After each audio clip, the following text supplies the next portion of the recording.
Estamos un poquito difónicos, pero vamos a intentar conversar con nuestro invitado, el candidato presidencial de Avanza, Luis Felipe Tillería, a quien saludamos y le damos la cordial bienvenida aquí a Noticias Oromar.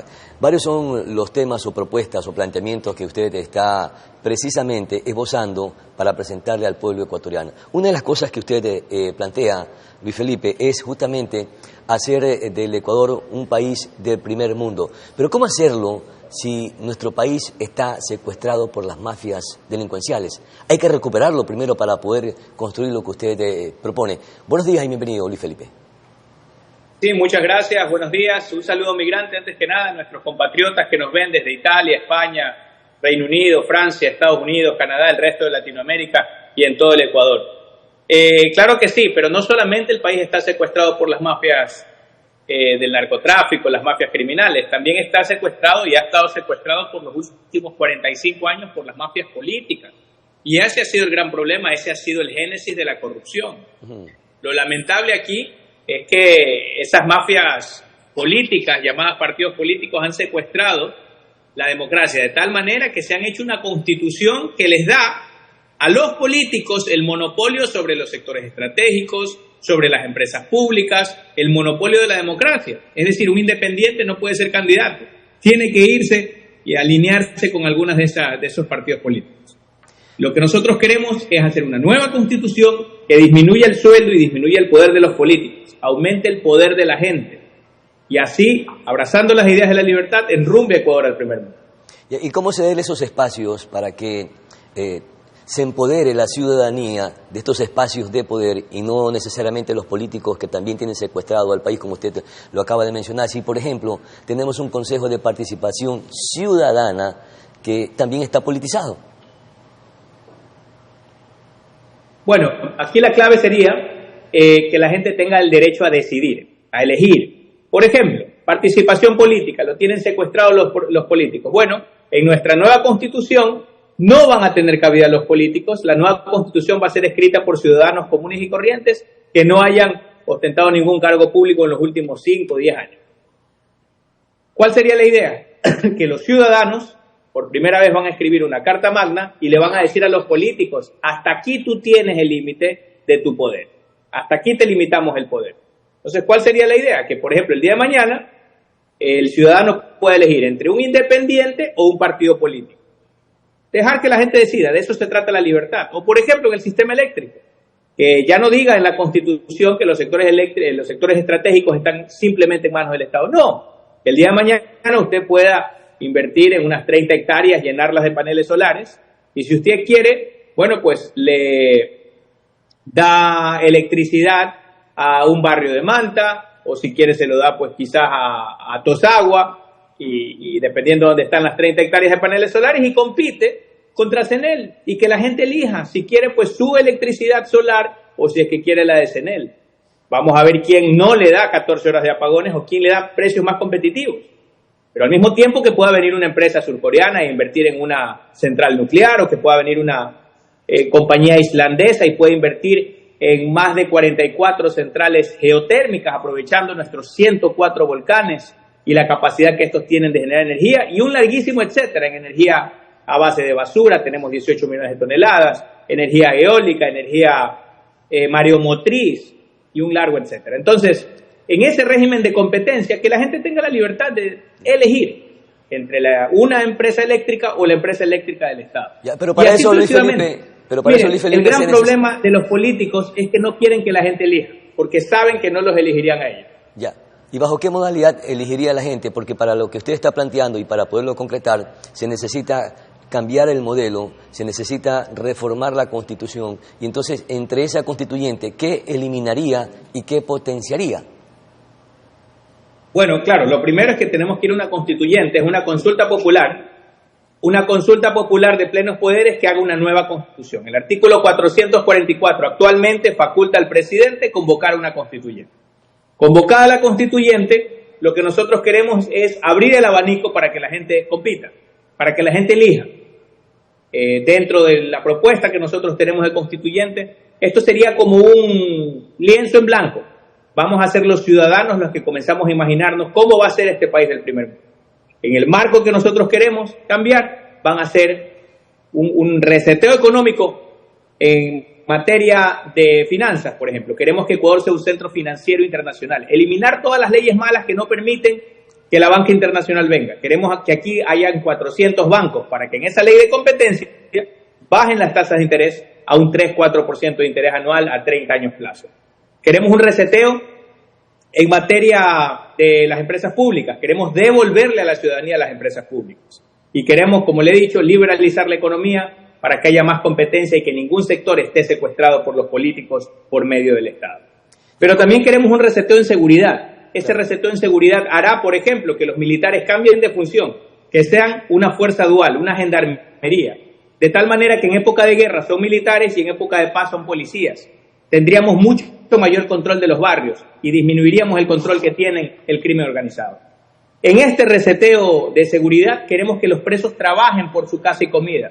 Hoy me hacía un comentario, porque bueno, se sabe que yo me dedico a los bienes raíces. Me dicen, ¿les vas a cobrar el alquiler a los presos? Claro que sí, les vamos a cobrar las habitaciones, las celdas a los presos, tendrán que trabajar por su casa y comida, y ese trabajo los ayudará a rehabilitarse también, porque si quieren reducción de penas en la cárcel, bien, podrán hacerlo, pero tendrán que trabajar. Es decir, no digo que el Estado les va a pagar un sueldo, faltaba más.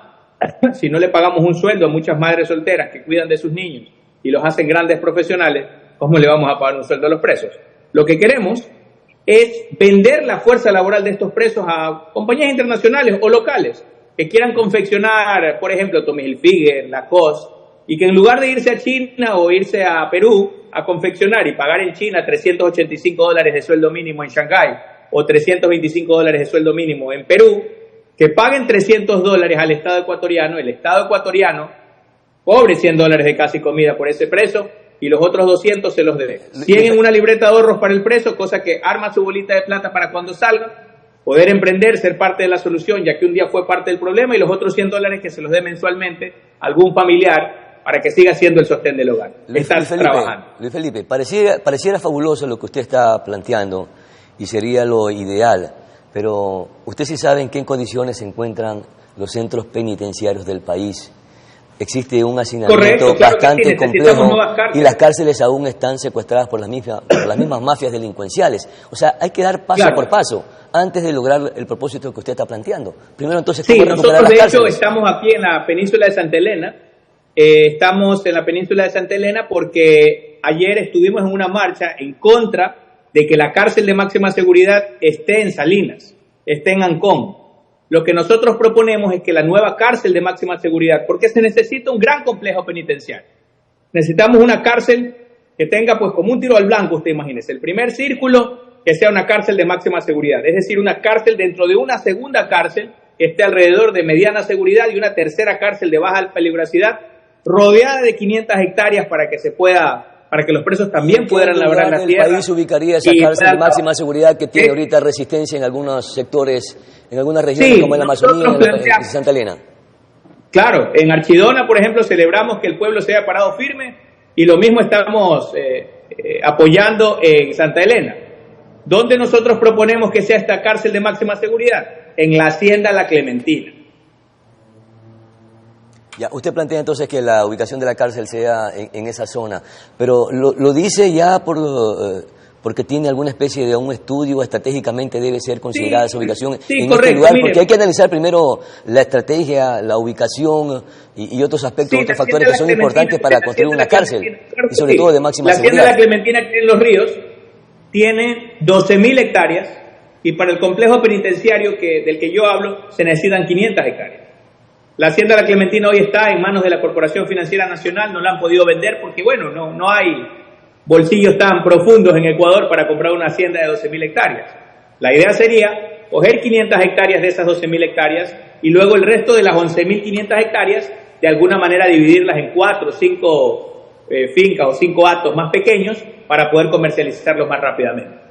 Tenemos estas grandes propuestas porque de esta manera, al no estar en ningún centro urbano o ningún centro turístico, no va a haber tanta resistencia de la ciudadanía. Necesitamos una nueva cárcel, necesitamos una cárcel de máxima, mediana y baja peligrosidad, y necesitamos que los presos trabajen como chinos.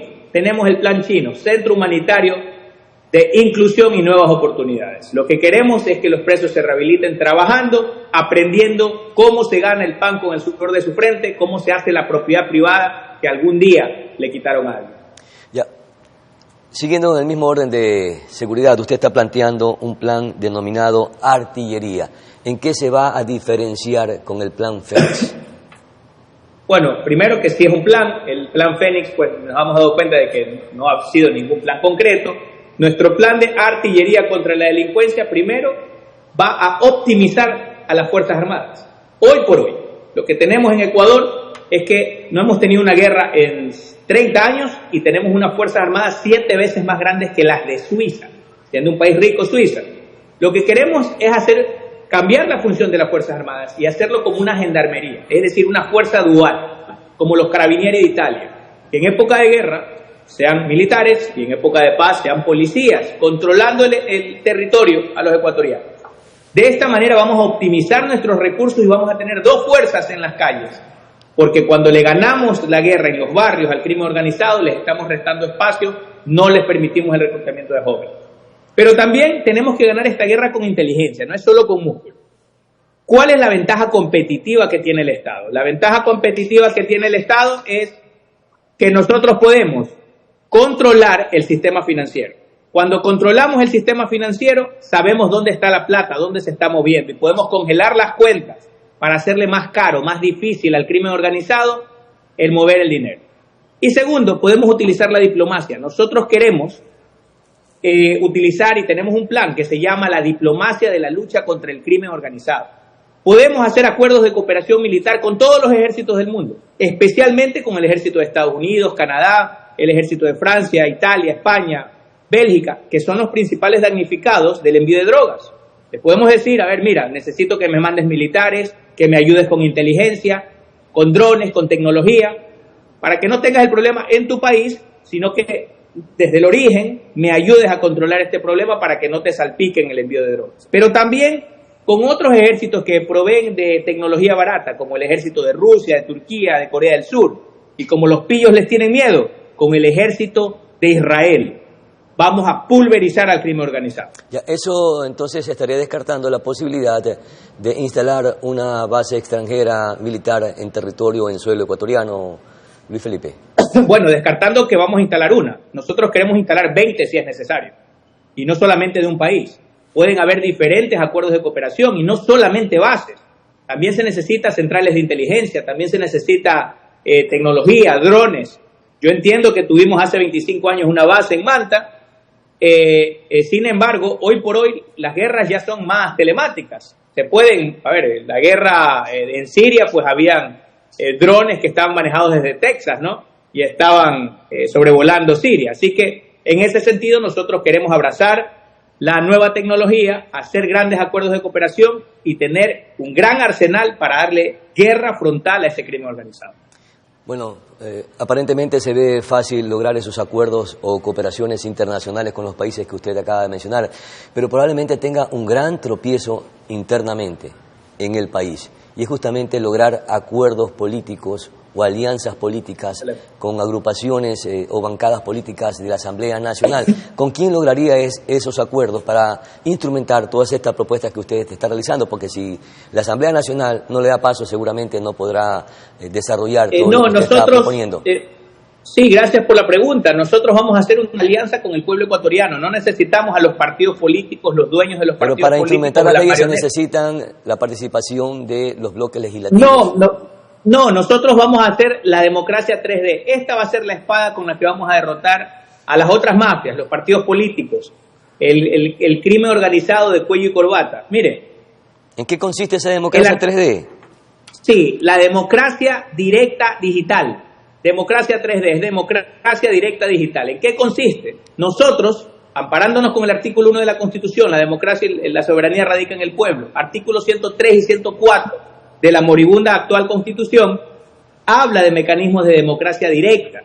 Y el Código del Comercio Electrónico hoy por hoy dice que una firma electrónica es lo mismo que una firma física. Con lo cual, si nosotros, en lugar de gastarnos 70 millones en una consulta popular, comenzamos a preguntarle directamente a través de los teléfonos a la gente, porque hay más teléfonos que gente hoy en Ecuador, así que hay bastante penetración. Lo que tendríamos que hacer es decirle a la gente, pueblo ecuatoriano, ¿quiere usted que firmemos el acuerdo de cooperación militar con estas cláusulas con el Reino de Bélgica? Y que la gente nos decida sí o no. Una vez que tengamos nosotros la respuesta de la gente, que será inmediata, ahí decimos, bueno, asamblea, tienen 30 días para ejecutarlo, no tienen que debatir, no, solamente tienen que ejecutarlo, codificarlo e instrumentalizarlo. Listo, 30 días. Si es que vienen con el chantaje, como le han hecho a los últimos 2 gobiernos, no, que dame un hospital, que sí, que la impunidad de acá, que tendría que estar preso, pero dicen que tiene que estar libre. Bueno, día 31, siguiente pregunta, pueblo ecuatoriano, en mi empresa allá en Londres, el que no trabaja no cobra. No te han hecho caso, tú eres el mandante. ¿Quieres que les suspenda el sueldo? Y que la gente decida. Querido amigo, en 45 días estarían alineados. Ya. ¿Y esto no cree que estaría provocando no solamente una especie de presión a los asambleístas, sino que también pudiera provocar una especie de eliminación temporal de la Asamblea Nacional? Porque los neutraliza a través de esta propuesta que usted está queriendo. Pero si es que eso es lo proponer. que quiere el pueblo, si es que eso es lo que quiere el pueblo, de eso se trata. Si los asambleístas deberían estar representando al pueblo, no deberían estar representando a los dueños de sus partidos. ¿Sabe cuál es el problema? Que el secuestro ha llegado a tal nivel que hicieron la Constitución del 2008 para poner ya por escrito el secuestro. Les digo un ejemplo, porque tienen leyes con trampa y por eso el pueblo no está representado en la Asamblea. Yo les pregunto a toda la ciudadanía que nos ve, ¿cuántos de ustedes se acuerdan de esa plancha de 15 asambleístas nacionales por las que ustedes votaron el año pasado reciéncito? De esos 15 asambleístas, ¿ustedes se acuerdan cómo se llamaba el tercero de la lista? No nos vayamos hasta el 13º, no, el tercero. ¿Quién se acuerda? Si la respuesta es nadie o si la respuesta es el 1% de la gente se acuerda, bueno, pues ahí está la trampa. Porque significa que ese tercer asambleísta entró de agache. Y si entra de agache, él se sabe desconocido. Entonces, ¿por qué él entró estando tercero y el cuarto se quedó fuera? Solo por estar cuarto. ¿Y quién decide si va tercero o cuarto? El dueño del partido. Entonces, el tercero que entra de agache, entra sin favor y temor del pueblo, sino que él le rinde cuentas nomás al dueño del partido. Cosa que la próxima, si se porta bien, lo pone primero. Y si se porta mal, lo pone último. De esa manera es que se reúnen los 5 dueños de partidos en una mesa chica y comienzan a transar leyes, impunidad, partidas presupuestarias, concesiones. Ese es el génesis de la corrupción. Y a eso no vamos a tolerar y por eso necesitamos la democracia 3D, democracia directa digital. Perfecto, veamos hasta que cambiemos la Constitución y tengamos una asamblea representativa. Veamos si funciona o no, si se concreta o no ese reseteo del sistema que está proponiendo el candidato Luis Felipe Tillería, o simplemente es una especie de utopía. Muchísimas gracias por conversar con Noticias. Muchas gracias, claro que sí, necesitamos resetear el sistema, abrazar las ideas de la libertad y enrumbar a Ecuador al primer mundo. Vamos a nuestra siguiente pausa publicitaria, enseguida regresamos con muchísima más información aquí en Noticias Oromar. Ya volvemos.